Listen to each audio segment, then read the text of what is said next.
গাইবান্ধার সাদুল্লাপুরে পরকীয়া করতে গিয়ে আটক যুবক। সাদুল্লাপুর প্রতিনিধি রিয়াদের পাঠানো চিত্রে দেখুন ডেস্ক রিপোর্ট। গাইবান্ধার সাদুল্লাপুরে পরকীয়া করতে গিয়ে এক প্রেমিক যুগলকে হাতে নাতে আটক করেছে স্থানীয় জনতা। ঘটনাটি ঘটেছে উপজেলার জামালপুর ইউনিয়নের চক সালাইপুর গ্রামে। জানা যায়, স্বামী বিদেশে থাকায় এক গৃহবধূ স্থানীয় এক যুবকের সঙ্গে পরকীয়ার সম্পর্কে জড়িয়ে পড়েন। ঘটনার দিন তারা দেখা করতে গেলে এলাকাবাসীর সন্দেহ হয় এবং তাদের দুজনকে আটক করা হয়। এ সময় তাদের সাথে থাকা আরও দুজনকেও আটক করা হয়।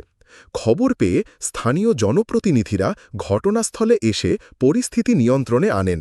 এ ঘটনায় এলাকায় ব্যাপক চাঞ্চল্য সৃষ্টি হয়েছে।